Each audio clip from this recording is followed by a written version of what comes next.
Yan. Yung asil. So, tapos meron din akong nakuha sa labas. Ginanon ko. Tapos yung nanalo si Balls to balls. Abelio dito. Oh. May nakakuha doon. Binili. Nakakuha din ako noon. Asa galing sa Abelio. May galing Abelio din. So ibig sabihin may sweater blood ng konti na to. Ewan ko lang, pero ano sila, asil talaga. Asil talaga yung nilaban nila dito. May cross din na sweater. Oh, yun nga. Alam ko, asil talaga. Asil lang itsura eh. Nakakuha din ako noon. So yun yung nilagay mo rin sa mga balls mo. Ako sa labas sa Mexicano, may asil din. Ginaganon-ganon. Select na lang sa laro dol. Paul Dominguez ayaw magbenta ng asil yan. Gabi winning niya. Talaga? Ang isang hats ko dito, pag bitaw ko doon, pinalakpakan. Oo. Puro na hats, straight ko. Pag bitaw ko, mga isang dipa, Oo. lumipad yung manok ko. Ginanon yung kalaban, di nagsugat. Putsa. Parang isang dipa na Oh, ang layo ng pinalo, ang haba ng pinalo. naabot yung kalaban. Yari. Pinalakpakan yun tapos pagbaba ko, sabi niya, Doyet, ano yun? It's a pure hats. Blacksmith. Straight ko, may dugo ng Nelson. Can I have it? Okay. Binigay ko sa kanya. Ayun na. Nung nanalo naman ang asil niya, ako naman ang nanalo. Galing ng asil mo sir. Gusto mo? Ayun na. Ay, sarap talaga. Sipol na mismo, hirap yun naman. Yung talagang friendship talaga sa manok. Idol, no? Nabulag lang yan, hindi sa nanalo, dito lang yan, nakawala. Dito na pala nabulag yan. Nalakpakan yan dyan. Pero yan mismo yun. Yun yung mismo yun. Pala. Matanda na yan. Hindi lang wala pang pandemic. Maganda kasi sa asil, halos hindi tumatanda dahil sa health nila eh. Sobrang nilang tibay na manok eh. Yung dol, anong story nun, tinatawag nilang NMAX, yung black. Yung doon? Hinawakan ko, pinost ko kanina eh. Grabe manok, ganda ng katawan pala nun. Yung lawitin ng pitso na 4 times walang sugat-sugat. Chuk-chuk yun, paborito ni Chuk-chuk yun. Kita ko yung mga anak niya sa taas eh, nakailera dun eh. Parang bingi lang yun pa rin. Pero pag may kalaban, hindi magsugat. Kuyawo manok. Ganun lang yun, nakatagilid, pagpasok. Tapos na. Tapos. Fast skill lagi. Nakuha ko yun sa isang satellite ko. Nag-breed ng gray. Oo. Tapos sabi niya magaling. Pero black mo yun na bloodline. Hindi ko black. Anong black daw yun? Ewan ko anong black. Kasi tingin ko kasi mukhang velcro kaya mukhang McRae eh. Ewan ko anong black. Plain lang. Mataas ang dalawang metal capsule nilagay ko sa tatlo. Magpagaan na tayo, sparring na sa isang araw. Hindi na, plain water tayo. 3 lang. Pagaanin ko na naman to. Tapos pagkatapos ng sparring, babalikan ko ng konting protein dahil sa stress.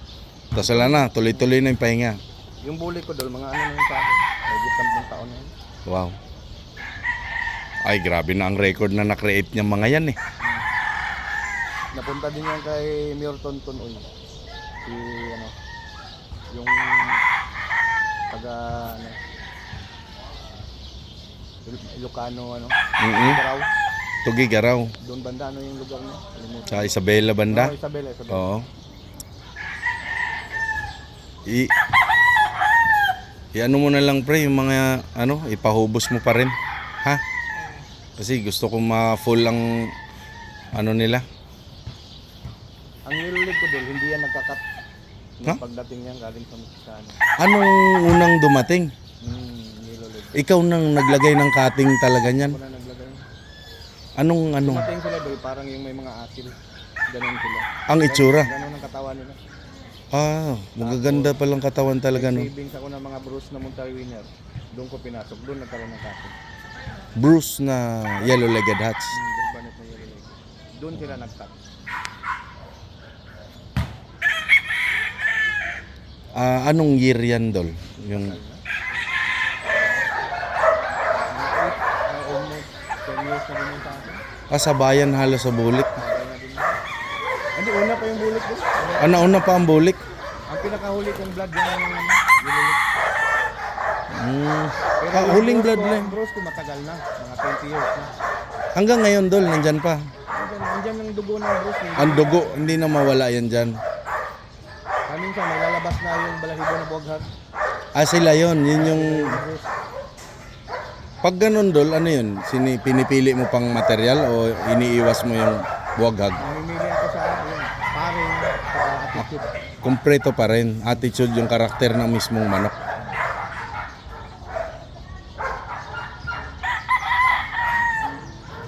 Gray, Dol, ilang years na sa'yo, Dol? 50 na may. Siya pa lang talagang old winning line. Ano blending uli niyan, Dol? Yung Ang gray, bebot ko yan, dapat nilagyan ko ng Harold Brown. Harold Brown. Nung nag-i-import ka na ng Harold Brown, yun na Nakakuha yun. din ako kay Mel, direct. Direct kay Mel. Pero Oo Mel nga seems pa. ko na gray. Mel Sims Gray. Ang bloodline doon, mga 3 years, mag-deteriorate yan eh. Kaya kailangan yung Yes, upgrade, tama. nilagyan ko Harold Brown, tapos yung gray na Mel, local at saka imported. Oo, Kaya na-maintain ko yun. tama, no? Tapos nakakuha din ako sa mga kaibigan ng mga gray na maayos. Ikot-ikot lang. Oo. So, sigurado, yung mga kinukuha mo yun, yung mga impressive ang panalo, Dol. Yun kung sino yung magaling. Kung sino magal. Kaya talaga, Saka nire-research ko bawat breeder kung anong manok na nanalo. yung consistent, Dol, no? Dan Gray doon yun. Yan, Dan Gray mo. Kulat ako dyan sa Dan Gray na Kung yan. nakuha ko yan, yung sa general, kay general na yung dala. Tapos, galing din yan kay Bebot. Bebot, uy, na Dan Gray pa rin. develop niya na dugo yung si Tata Sala. Kay Tata Sala na, ano? Na-develop, galing din kay Bebot. Bebot, uy pa rin, oo. Bebot, uy talagang, ano Oo, eh. Bebot talaga. Si Bebot idol. Yung gusto mo ng kape puro, nandyan.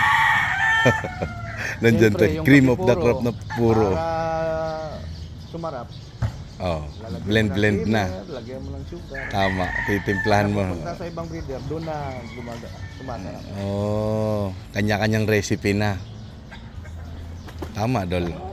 Yung kelso ko, cardinal, tapos Ito, cardinal. poster. Tapos nakakuha din ako mga imported doon.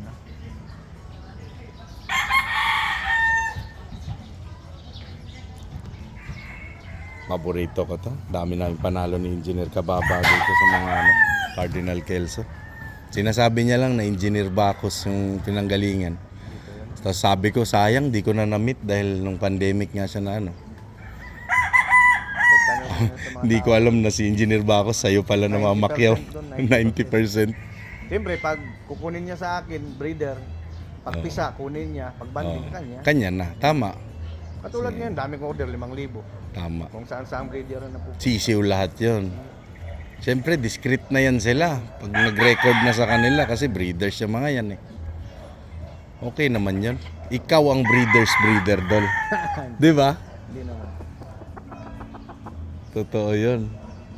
Saka, sa na-establish mong... Mga bloodline idol, Bebot ay reliable. Oo, talaga. Kailangan mo lang i-upgrade yan. I-recipe mo na lang sa sarili mong hanap. Puro-puro. Oo. Tama, Dol. Tinitimpla naman talaga yung hanap mong laro o ano, itsura ba. Sa akin naman, Dol, importante lang napalaki mo ng healthy talaga. Kasi sa labanan ngayon, lahat may kapasidad ng mag-import. Yung kinikwento mo nga, ilan yung pinarating mo ngayon, di ba? 53. 53. Sa'yo lang yon. Mga Tapos, 200 yan idol. 200 yan. Yun sa mga nakipasabay sa'yo. Ngayong year pa, ngayong buwan pa lang yan. Iba pa yung sa mga ibang season. Hindi, may dumating na ako first batch. May first batch pa dumating. Na yun ang na-breed ko. Tsaka yung kay Daryl, ang mga winner. Oo. Yung Daryl Mac, grabe yung mga white na yan. Binili ko doon, dugo lang. Tsaka gusto ko naman yung mga bone structure nila, Dol. Yung buntot lang medyo may pintas. Pero yung bone structure, perfect na rin eh. Para sa akin, di naman na importante buntot. Importante yung cutting. Talaga. Hindi naman pasensyo. Hindi naman buntot yung pinampapalo. Ano ra, si Agabik. Ito na, kasama niya sila Jong. Oh, sige, pasudla.